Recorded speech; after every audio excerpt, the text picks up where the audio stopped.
بسم اللہ الرحمن الرحیم۔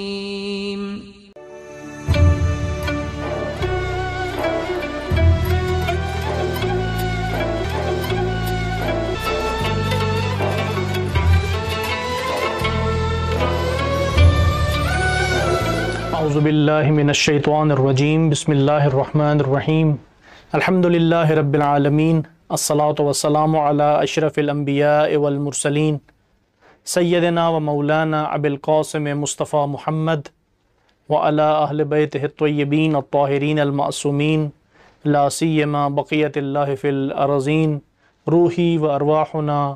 و ارواح العالمین لتراب مکتمہ الفدا، اما بعد فقد قال اللہ تبارک و تعالی فی کتابہ المجید، بسم اللہ الرحمن الرحیم، انا اعطیناک الکوثر فصل لربک وانحر ان شانئک هو الابتر، صدق اللہ العلی العظیم۔ السلام علیکم ورحمۃ اللہ وبرکاتہ۔ سب سے پہلے میں اپنی طرف سے اور البینات یوٹیوب چینل کی پوری ٹیم کی طرف سے انا اعطیناک الکوثر کی دوسری عملی تفسیر مسند رسالت کے دوسرے وارث، جنت کے جوانوں کے پہلے سردار، اقلیم امامت کے دوسرے تاجدار جناب حسن مجتبیٰ علیہ الصلاۃ والسلام کی ولادت باسعادت کے پرمسرت موقع پر آپ تمام ناظرین کی خدمت میں ہدیہ مبارکباد پیش کرتا ہوں۔ ناظرین کرام، جیسا کہ آپ جانتے ہیں کہ انسانی فطرت کا یہ تقاضا ہے، بلکہ آئین فطرت ہے، آئین قدرت ہے کہ ہر انسان کہ جو جس سے بھی محبت رکھتا ہے کم از کم دو موارد میں اور دو چیزوں میں اس کے ساتھ ہمیشہ شامل رہتا ہے۔ یہ آئین فطرت ہے، کوئی بھی سلیم الطبع انسان اس کا انکار نہیں کر سکتا۔ وہ دو چیزیں کون سی ہیں؟ وہ دو چیزیں یہ ہیں کہ کوئی بھی محب اپنے محبوب کی خوشیوں میں ہمیشہ خوش ہوتا ہے اور اس کی غمیوں میں ہمیشہ غمناک ہوتا ہے۔ یہ انسان کی فطرت کا تقاضا ہے، یہ انسان کی عقل کا حکم ہے۔ کوئی بھی عقل سلیم اور صحیح فطرت رکھنے والا انسان اس چیز کا انکار نہیں کر سکتا۔ ہر انسان کی کوشش ہوتی ہے کہ جس سے وہ محبت رکھتا ہو اس کی ہر خوشی میں وہ شریک ہو اور اس کی ہر غمی میں وہ غمناک ہو۔ اگر محبوب خوش ہے تو محب بھی خوش نظر آتا ہے، اگر محبوب پریشان ہے، غمناک ہے، تو محب بھی تڑپتا ہوا نظر آتا ہے۔ عقل سلیم کا یہی حکم، فطرت کا یہی حکم جب ہم رجوع کرتے ہیں روایات محمد و آل محمد علیہ الصلاۃ والسلام کی طرف، تو یہ چیز ہمیں وہاں پر بھی نظر آتی ہے۔ یعنی یہ صرف ایسا نہیں ہے کہ یہ ایک فطری حکم ہے، بلکہ ہمیں شرعی طور پر بھی یہ حکم دیا گیا ہے۔ جیسا کہ امام صادق علیہ الصلاۃ والسلام کا فرمان ہے کہ شیعتنا جزء منا، کہ ہمارے شیعہ ہمارا جز ہیں، ہمارا حصہ ہیں۔ خلقوا من فضل طینتنا، ان کو بنایا گیا ہے، ان کو خلق کیا گیا ہے ہماری ہی بچی ہوئی مٹی سے، ہماری بچی ہوئی طینت سے۔ اور اس کی دلیل کیا ہے؟ اس کی دلیل یہ ہے کہ یسوءہم ما یسوءنا،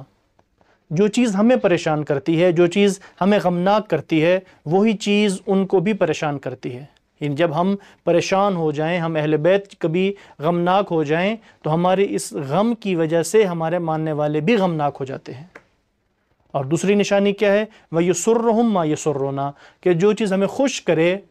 ہم اہل بیت کے لیے باعث مسرت ہو، باعث شادمانی ہو، تو وہ چیز ہمارے شیعوں کے لیے، ہمارے ماننے والوں کے لیے بھی باعث مسرت ہوتی ہے۔ اسی طرح کتاب خصال میں جناب شیخ صدوق علیہ رحمت والرضوان سے حدیث نقل ہے، وہ امام رضا علیہ الصلوۃ والسلام سے، وہ امام صادق علیہ الصلوۃ والسلام سے، اور وہ اپنے آباء و اجداد کے سلسلے سے امیر المومنین علیہ الصلوۃ والسلام سے یہ حدیث نقل فرماتے ہیں کہ ان اللہ تبارک و تعالی اطلع علی الارض، کہ جس وقت خداوند متعال متوجہ ہوا، اس نے اپنی نظر رحمت کی زمین کی طرف، تو فاختارنا، تو اس نے ہمارا انتخاب کیا، اس نے ہمیں چنا،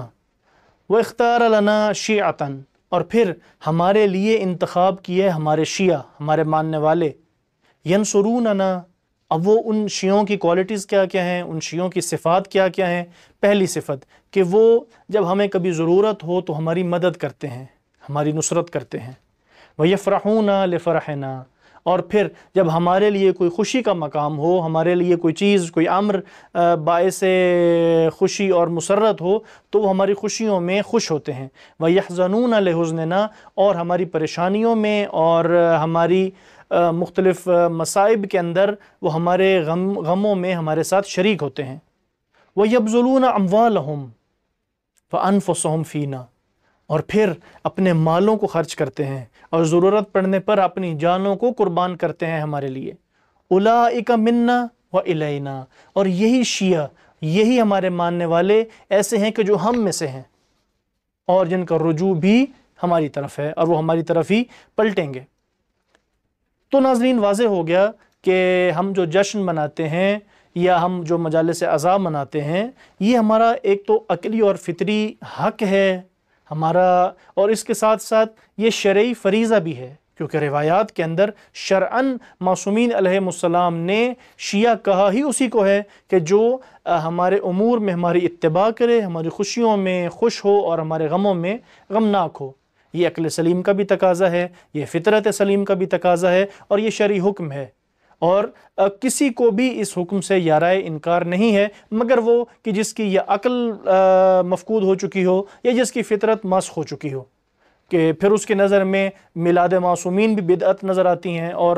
اس کو مجالس عزا بھی بدعت نظر آتی ہیں۔ تو اسی فریضے دینی اور فطری و عقلی کو مد نظر رکھتے ہوئے آج ہم اور آپ جشن ولادت باسعادت امام حسن علیہ السلام بھرپور طریقے سے منا رہے ہیں۔ ناظرین کرام، جیسا کہ آپ جانتے ہیں کہ خداوند متعال نے ختمی مرتبت حضرت محمد مصطفیٰ صلی اللہ علیہ وآلہ وسلم کو 3 بیٹے عطا فرمائے تھے، کہ جن میں سے 2 بیٹے ان کی مکی زندگی میں ہی ان کے سامنے فوت ہو گئے۔ تو اب ہونا تو یہ چاہیے تھا کہ اس واقعے کے بعد کہ جو خاندان قریش میں سے تھے یا مکے کے رہنے والے دیگر افراد تھے، ان کو یہ چاہیے تھا کہ وہ حضرت محمد مصطفیٰ صلی اللہ علیہ وآلہ وسلم کے پاس آتے، ان کو تسلی دیتے اور ان کے غم کو بانٹتے، ان کی اس عظیم جو سانحہ تھا ان کے لیے، ان کے اندر اس سانحے کے اندر ان کے ساتھ شریک ہوتے اور ان کے پاس بیٹھ کر تسلیت عرض کرتے، لیکن ایسا نہ ہوا۔ جب یہ واقعہ پیش آیا تو ان کے جو دشمنان تھے وہ کمینگی اور بدتمیزی کی آخری حد تک اتر گئے، اور خصوصاً عاص بن وائل نے تو جناب ختمی مرتبت کو معاذ اللہ ابتر کہنا شروع کر دیا، یعنی مقطوع النسل، اور ادھر سے جناب رسول خدا کے بیٹے خدا کے پاس چلے گئے، اور ساتھ یہ ان کے جو مخالفین تھے، اور مخالفین بھی کمینے مخالفین، کیونکہ بعض اوقات مخالفین ایسے ہوتے ہیں کہ جو ایسے موقعوں پر اپنی مخالفتوں کو، اپنی دشمنیوں کو بھلا دیتے ہیں، لیکن اس موقع پہ ایسا نہیں تھا۔ انہوں نے خوشی کے مارے یعنی اپنی بغلیں بجانا شروع کر دیں کہ جس مشن کو لے کر جناب رسول خدا چلے ہیں تو وہ مشن ان کی زندگی تک ہوگا، اور ان کی زندگی کے بعد کہ جب ان کی اولاد تو ہے نہیں تو فوراً ختم ہو جائے گا۔ تو یہ چیزیں اور یہ باتیں جناب رسول خدا تک بھی پہنچتی تھیں، ان کو بھی یہ چیزیں معلوم پڑتی تھیں، تو وہ دل ہی دل کے اندر پریشان بھی ہوتے لیکن خاموش تھے۔ لیکن ان کے رب، ان کے خدا نے جب یہ باتیں سنی، خداوند متعال نے وہی بھیجی، جناب جبرائیل علیہ السلام کو یہ حکم دیا کہ جاؤ میرے حبیب کے پاس اور ان کو یہ خوشخبری دو کہ انا اعطیناک الکوثر، کہ میرے حبیب آپ پریشان مت ہوں، ہم آپ کو اولاد کثیر عطا فرمائیں گے۔ تو جب ہم آپ کو اولاد کثیر عطا فرمائیں گے تو آپ کیا کریں؟ فصلی لربک وانحر، تو آپ اپنے رب کے لیے شکرانے کے طور پر نماز پڑھیے، نفل پڑھیے اور قربانی دیجیے۔ ان شانئک ھو الابتر، بے شک آپ کا دشمن، آپ کو ابتر کہنے والے، عنقریب ان کو معلوم ہو جائے گا کہ ابتر کون ہے، کس کی نسل مقطوع کر دی جائے گی۔ اور آج ہم جب اس دنیا میں دیکھتے ہیں تو الحمدللہ دنیا کے کونے کونے پر ہمیں اولاد رسول نظر آتی ہے۔ ہمیں سادات کرام نظر آتے ہیں کہ جو خوشی سے اور فخر سے اپنے سلسلے نسب جناب ختمیہ مرتبت تک پہنچاتے ہیں اور فخر کرتے ہیں، مباحات کرتے ہیں اس چیز کے اوپر۔ لیکن آج اس دور میں جو پیغمبر کو معاذ اللہ ابتر کہتے تھے، کیا آج ہمیں کوئی ایسا شخص نظر آتا ہے کہ جو یہ کہے کہ میرا تعلق عاص بن وائل کے ساتھ ہے، یا میرا تعلق ابو لہب کے ساتھ ہے، یا میرا تعلق ولید بن مغیرہ اس کے ساتھ ہے؟ نہیں، ایسا نہیں ہے۔ تو اسی سے ہی واضح ہو جاتا ہے کہ قرآن کی یہ پیشین گوئی سچ ثابت ہوئی، اور یہی قرآن کے اعجاز، اس کے معجزہ ہونے پر صریح دلیل ہے۔ تو ناظرین کرام، سورہ کوثر کی اس آیت کی عملی تفسیر، پہلی عملی تفسیر اس وقت نظر آئی کہ جب خداوند متعال نے حضرت محمد مصطفیٰ صلی اللہ علیہ وآلہ وسلم اور بی بی خدیجۃ الکبریٰ کے گھر میں، ان کے آنگن میں حضرت زہرا سلام اللہ علیہ جیسا ہدیہ اور ان جیسا پھول ان کو عطا کیا۔ یعنی خداوند متعال نے بعثت کے 5ویں سال خیر کثیر کی بنیاد رکھی، ایسی خیر کثیر کہ جن کی نسل سے سلسلہ سادات چلنا تھا، اولاد رسول کا سلسلہ چلنا تھا۔ پھر حکم خداوندی کے تحت بعثت کے 13ویں سال جناب رسول خدا صلی اللہ علیہ وآلہ وسلم نے مکہ سے مدینہ ہجرت کی، اور پھر ہجرت کے دوسرے سال امیر المومنین علی علیہ السلام کی شادی اپنی بیٹی بی بی زہرا سلام اللہ علیہ سے انجام دی، جو کہ حکم خداوندی کے تحت تھی، اور جس کی تفصیلات ابھی اس میں جاننے کا وقت نہیں ہے۔ بہرحال، اور ان کی شادی کے 1 سال کے بعد یعنی 3 ہجری، آج ہی کے دن 15 ماہ رمضان کو صبح صادق کے وقت، اور بعض روایات کے مطابق اس کی شب کو، امام رؤوف جناب حسن مجتبی علیہ السلام متولد ہوئے۔ ان کی ولادت کے بعد، جس طرح کہ آپ کو معلوم ہے کہ ایک نامگزاری کا سلسلہ ہوتا ہے، یعنی بچے کا، اس نومولود کا نام رکھا جاتا ہے، تو خود امام حسن علیہ السلام کا نام رکھنے کے اندر بھی روایات کے اندر اور تاریخ میں چند واقعات مذکور ہیں۔ سب کی طرف اشارہ کرنا تو مقصود نہیں ہے، نمونے کے عنوان پہ یہ بتاتا چلوں کہ جس وقت آپ علیہ السلام متولد ہوئے اور بی بی سلام اللہ علیہ گئیں امیر المومنین کے پاس، تو انہوں نے پوچھا کہ امیر المومنین، میں اس بچے کا کیا نام آپ نے سوچا ہے اس بچے کے لیے؟ تو امیر المومنین علیہ السلام نے فرمایا کہ زہرا، میں اس کام پر رسول خدا صلی اللہ علیہ وآلہ وسلم پر سبقت حاصل نہیں کر سکتا، جب وہ آئیں گے تو خود وہ اس بچے کے لیے نام رکھیں گے۔ جب جناب رسول خدا صلی اللہ علیہ وآلہ وسلم آئے اور اس بابرکت بچے کو ان کے سامنے ایک سفید کپڑے میں لپیٹ کے پیش کیا گیا، تو جناب رسول خدا نے پوچھا، اے علی، کیا آپ نے کوئی نام رکھا ہے اس بچے کا؟ تو انہوں نے فرمایا کہ نہیں یا رسول خدا، ہم آپ کا انتظار کر رہے تھے، اس کام پہ ہم آپ سے آگے نہیں بڑھ سکتے۔ تو پھر جناب رسول خدا صلی اللہ علیہ وآلہ وسلم نے فرمایا کہ میں اس کام میں اللہ پر سبقت حاصل نہیں کر سکتا۔ تو اس تھوڑی دیر کے بعد جناب جبرائیل علیہ السلام نازل ہوئے، اور انہوں نے اللہ کا یہ پیغام جناب رسول خدا تک پہنچایا کہ خداوند متعال فرماتا ہے کہ اے رسول خدا، علی کو آپ سے وہی نسبت ہے کہ جو نسبت ہارون کو موسیٰ کے ساتھ تھی، اور ہارون کے بڑے بیٹے کا نام بعض روایات میں شبر ذکر ہے اور بعض میں شبر ذکر ہے، یعنی ضمہ کے ساتھ۔ تو آپ اس عبرانی نام کا عربی میں ترجمہ جو ہے وہ حسن بنتا ہے، تو آپ اپنے بیٹے کا نام حسن رکھیں۔ تو اس بنا پر جناب رسول خدا نے امام حسن مجتبی علیہ السلام کا نام حسن رکھا، اور ان کی پھر ولادت کے بعد یہ نامگزاری کا سلسلہ ہوا۔ اور اس سلسلے میں چند اور بھی روایات موجود ہیں کہ، اور یہ واقعاً ایک عجیب بات ہے کہ سنی اور شیعہ روایات اس کے اوپر وفور سے موجود ہیں کہ حسن اور حسین یہ ایسے نام تھے کہ جو دور جاہلیت کے اندر کسی بچے کا بھی نہیں رکھا گیا۔ اس سلسلے میں ایک روایت آپ کے سامنے پیش کروں کہ مناقب، کتاب مناقب میں اور ذخائر العقبہ میں راوی نقل کرتا ہے کہ الحسن والحسین اسمان من اسماء اہل الجنہ، کہ حسن اور حسین اہل جنت کے ناموں میں سے ایک نام ہے۔ ما سمیت بہما فی الجاہلیہ، اور زمانے جاہلیت میں یہ نام کسی بچے کا بھی نہیں رکھا گیا۔ اور ان کے بعد نام رکھنے کے بعد جس طرح کے سنت کے اندر موجود ہے کہ ان کے دائیں کان میں اذان دی گئی، بائیں کان میں اقامت دی گئی، اور پھر 7ویں دن ان کا عقیقہ کیا گیا، اور جس میں ان کے بالوں کے ہم وزن چاندی غربا اور مساکین میں تقسیم کی گئی۔ ناظرین کرام، اسی طرح عربوں کے آداب و رسوم میں سے ایک رسم یہ ہے کہ وہ نام کے بعد بچے کے لیے کنیت بھی خود اس بچے کے لیے قرار دیتے ہیں۔ تو اگر ہم روایات تاریخی کی طرف نگاہ کریں تو جو کنیت امام حسن مجتبیٰ کی سب سے زیادہ مشہور نظر آتی ہے وہ ابو محمد ہے، اور ان کے بعد ان کے القاب میں سے ذکی، طیب، مجتبیٰ، تقی اور کچھ اور القابات نظر آتے ہیں، لیکن جو سب سے مشہور لقب امام حسن مجتبیٰ کا تھا وہ لفظ سید ہے،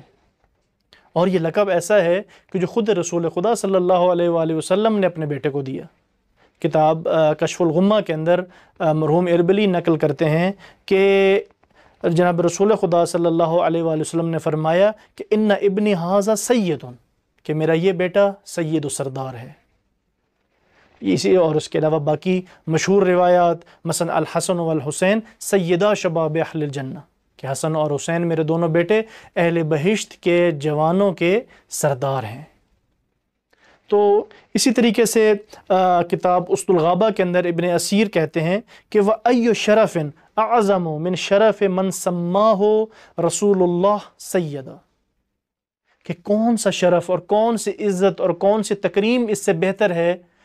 کہ جس بچے کا نام خود رسول خدا سید رکھیں،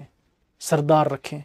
اس بچے کے لیے، اس شخصیت کے لیے اس سے بڑھ کر اور کیا عظمت ہوگی، اور اس سے بڑھ کے کیا شرف ہوگا۔ ناظرین کرام، جب ہم تاریخی روایات کی طرف رجوع کرتے ہیں، منابع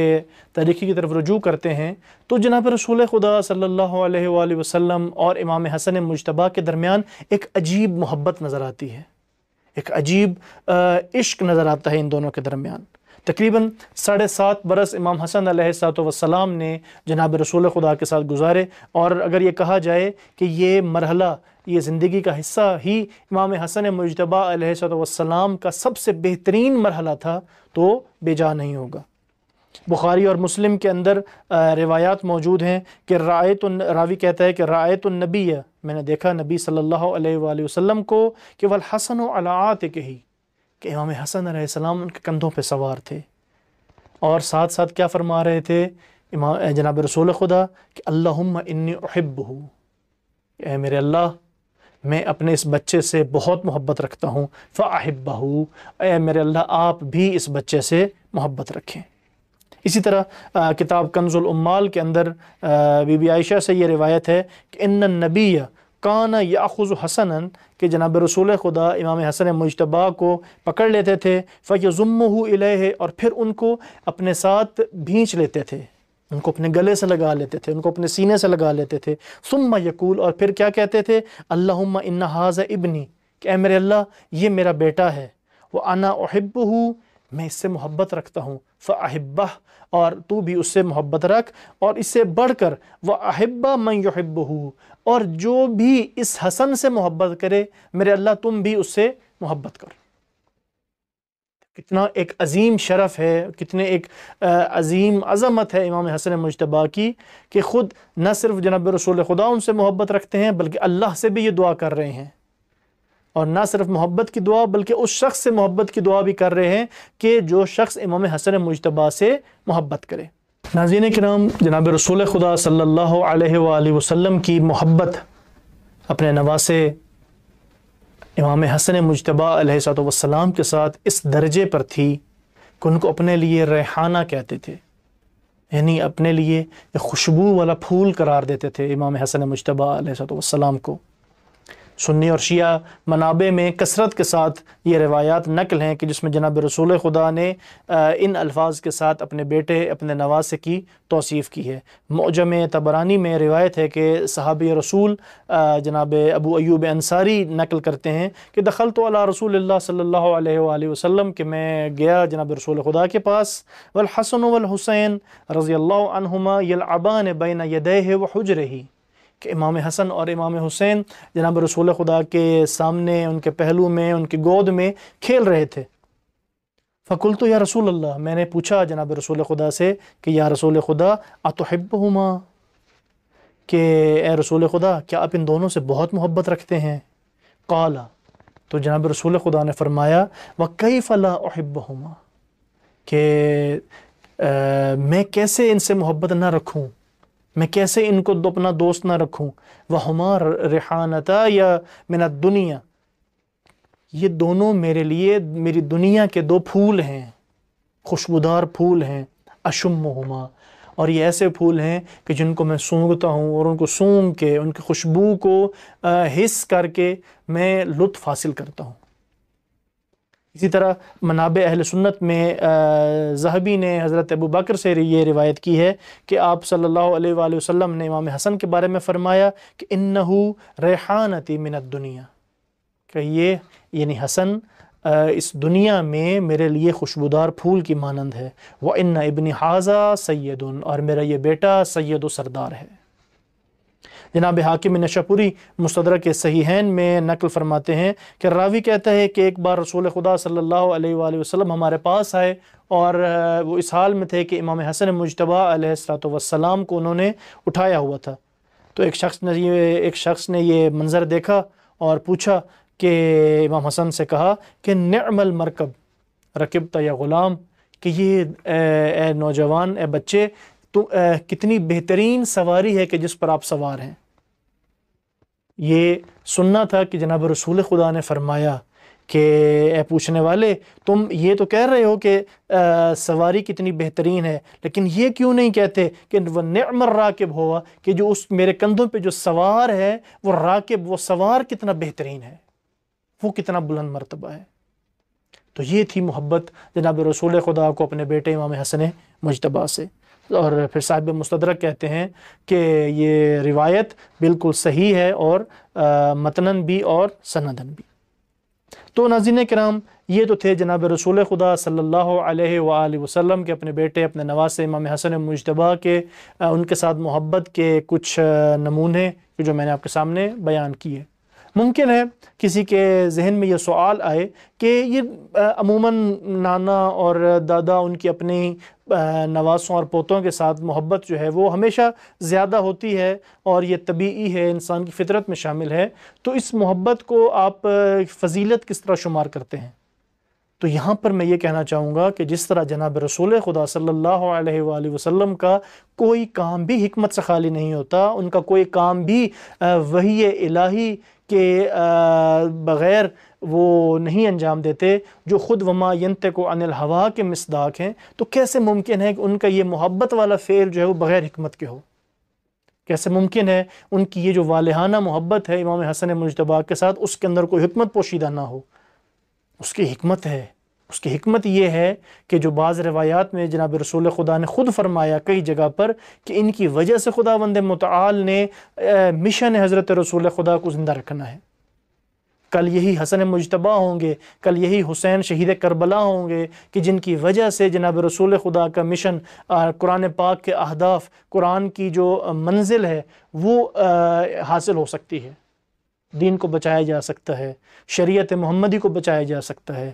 اور پھر جناب حسن علیہ السلام کے ذاتی فضائل اور ان کے ذاتی خصائل جو ہیں، ان کے مکارم اخلاق جو ہیں، وہ اس نہج کے اوپر ہیں، وہ اس مقام پر ہیں کہ جو ان کو حقدار بنا دیتے ہیں جناب رسول خدا کی محبت کا۔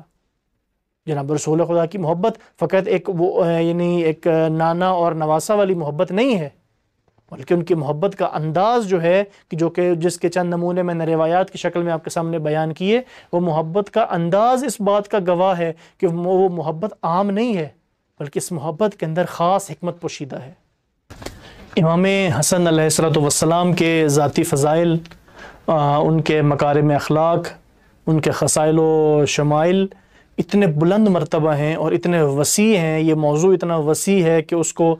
چند منٹوں میں ان کا احصاء کرنا وہ ناممکن نظر آتا ہے۔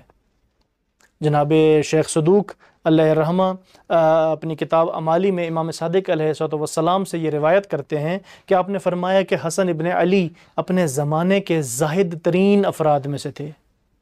عابد ترین افراد میں سے تھے اور بہترین شخصیت تھے۔ انہوں نے حج کے سفر پیدل کیے اور کئی دفعہ اس سفر کے دوران پاب رہنا بھی سفر کیا۔ کہنے والے کہتے تھے، پوچھتے تھے کہ اے مولا آپ کیوں پیدل سفر کرتے ہیں؟ کافی لمبا فاصلہ ہے یعنی پیدل چلنے کے لحاظ سے، تو کیوں پیدل چلتے ہیں؟ سواریاں آپ کے پاس موجود ہیں۔ تو امام حسن علیہ السلام فرماتے تھے کہ میں جس عظیم ہستی کی بارگاہ میں جا رہا ہوں مجھے شرم آتی ہے کہ میں سواری پر سوار ہو کے جاؤں۔ اسی طرح منابع اہل سنت کے اندر حاکم نشاپوری یہ روایت کرتے ہیں کہ لقد حج الحسن بن علی 25 حجۃ ماشیا، کہ امیر المومنین علیہ السلام کے بیٹے جناب حسن مجتبیٰ نے 25 دفعہ حج کیے، ماشین در حالی کہ وہ پیادہ تھے، یعنی پیدل حج کرتے تھے۔ لیکن وہ ایسا نہیں تھا کہ ان کے پاس سواری نہیں ہوتی تھی، بلکہ وہ روایت میں ہے کہ وَإِنَّ النَّجَائِبَ لَتُقَادُ مَعَهُ، کہ ان کے جو پلے ہوئے جو جانور ہوتے تھے، گھوڑا یا اونٹ وغیرہ، وہ ان کے ساتھ موجود ہوتے تھے، کہ کوئی دیکھنے والا یہ خیال نہ کرے کہ امام حسن مجتبیٰ علیہ السلام مجبوری کی حالت میں، ان کے پاس تو سواری ہے ہی نہیں، تو مجبوری کی حالت میں تو پیدل ہی سفر کرنا ہے، تو اس میں کوئی فضیلت نہیں ہے۔ نہیں، ایسا نہیں ہے، سواری موجود ہوتی تھی ان کے پاس، لیکن اس کے باوجود خداوند متعال کی عظمت کے وہ اتنے قائل تھے، خداوند متعال کی عظمت اور اس کے سامنے، اس کی بارگاہ کے سامنے اتنے مٹے ہوئے تھے کہ وہ اپنے آپ کو سواری پر بیٹھنا حج کے سفر کے لیے اس چیز کو بھی نامناسب خیال کرتے تھے۔ اسی طریقے سے امام کی سخاوت اور ان کا کرم زبان زد عام ہے۔ امام حسن علیہ السلام کو کریم آل محمد کہا جاتا ہے۔ ان کا لقب کریم اتنا مشہور ہے کہ تمام ائمہ میں سے ان کو کریم آل محمد کا لقب دیا گیا۔ حدیث میں ہے کہ امام حسن علیہ السلام نے کبھی بھی کسی سائل کو خالی ہاتھ نہیں بھیجا، اس کو رد نہیں کیا،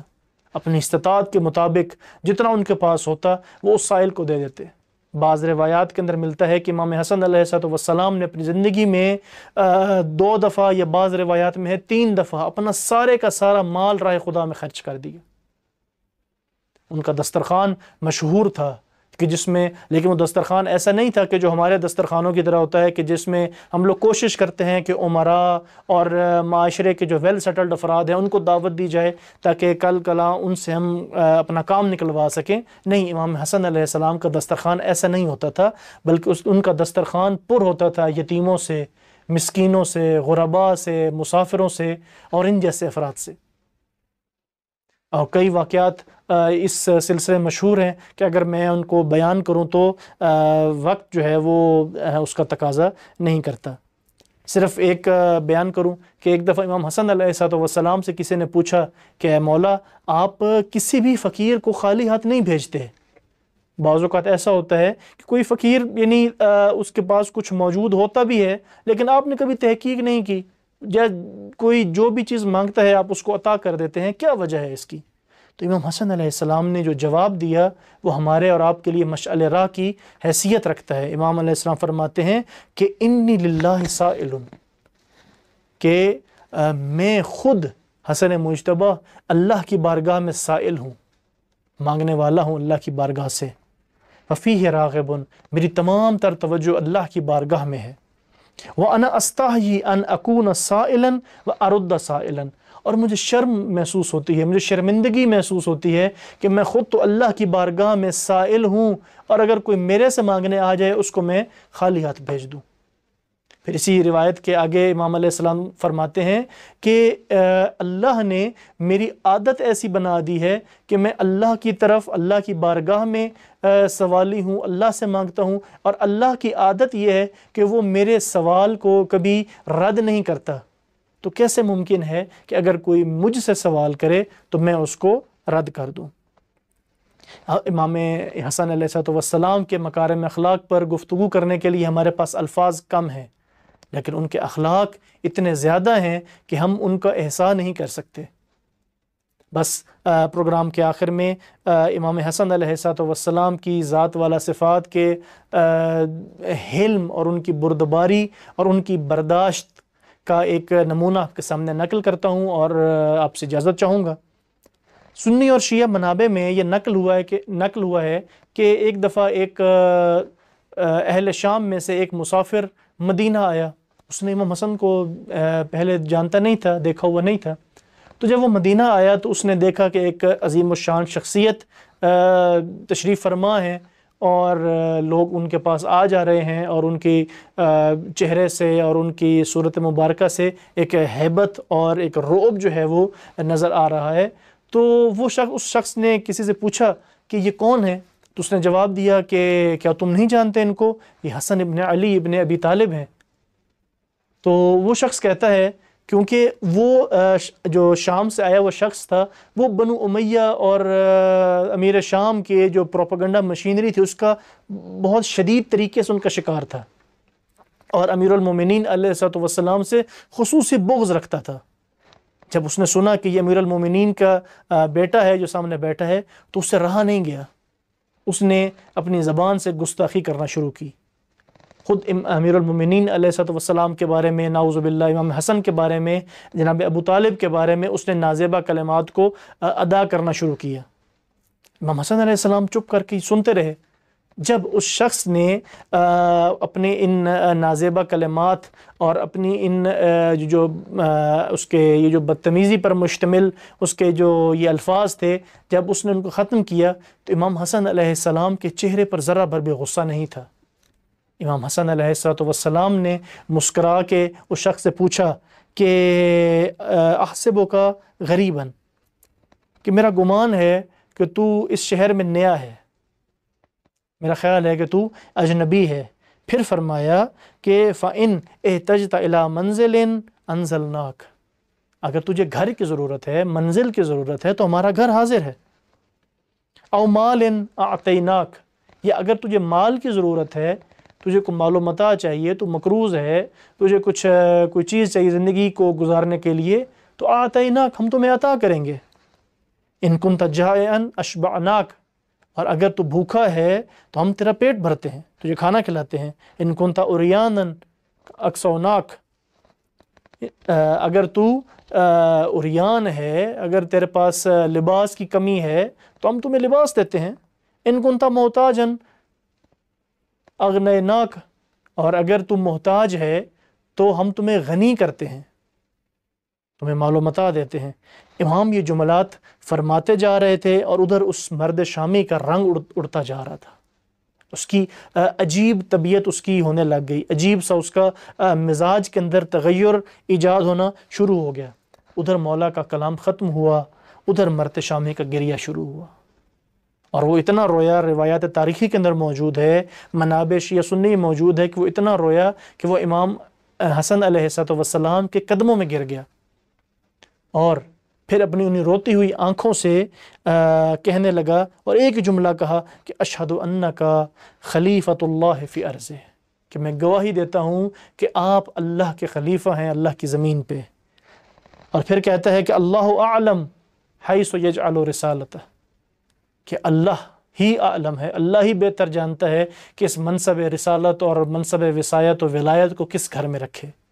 آپ کا گھر واقعی اس قابل ہے کہ آپ کو منصب رسالت اور وصایت آپ کے گھر میں رکھا جائے. پھر کہتا ہے آخر میں وَكُنْتَ أَنْتَ وَأَبُوكَ أَبْغَضُ خَلْقِ اللَّهِ إِلَيَّ، کہ جب میں شام سے مدینہ آیا تھا تو معاذ اللہ آپ اور آپ کے والد میرے نزدیک مبغوض ترین افراد میں سے تھے. یعنی اگر کوئی مجھ سے پوچھتا کہ تیری سب سے زیادہ دشمنی کس کے ساتھ ہے تو میں آپ کا اور آپ کے والد کا نام لیتا. لیکن اب جب میں یہاں سے جانے لگا ہوں وَالْآنَ أَنْتَ أَحَبُّ خَلْقِ اللَّهِ إِلَيَّ، تو میرے نزدیک آپ تمام اللہ کی مخلوق میں سے بہترین شخصیت ہیں میرے نزدیک. اگر آج میرے سے کوئی پوچھے کہ تو کس کو بہترین طریقے سے چاہتا ہے تو میں آپ کو اور آپ کے والد کا نام لوں گا. تو یہ ہے اخلاق امام حسن مجتبیٰ علیہ السلام. ناظرین کرام، پروگرام کافی طولانی ہو گیا، آپ کی زحمتوں کو رفع کرتے ہیں. خداوند متعال سے دعا ہے کہ ایک تو ہمیں ان معصومین اور خصوصاً امام حسن علیہ السلام کی سیرت کو مطالعہ کرنے کی توفیق عطا فرمائے، اور پھر ان کی سیرت کو سامنے رکھتے ہوئے اپنی زندگیوں کو ان کی سیرت کے ساتھ مزین کرنے کی توفیق بھی عطا فرمائے، تاکہ ہم عملی طور پہ جتنی ہم کوشش کر سکیں، ہم اپنے آپ کو اس حد تک تو پہنچانا ممکن نہیں ہے، لیکن کم از کم ہم کوشش کر سکیں کہ اپنی زندگیوں کو ان کے راہوں پہ گامزن کر سکیں، تاکہ جو میں نے پروگرام کے شروع میں کہا تھا کہ امام علیہ الصلوۃ والسلام نے اپنے شیعوں کی یہ صفات بیان کی ہیں، تو کم از کم ہم اس قابل ہو جائیں کہ ہم ان کے شیعوں کی فہرست میں داخل ہو سکیں۔ آخر میں خداوند متعال سے دعا ہے، خداوند متعال ہمیں توفیق دے کہ ہم اپنی زندگیوں میں ان کی سیرت کو نافذ کر سکیں۔ وآخر الدعوانا ان الحمد للہ رب العالمین۔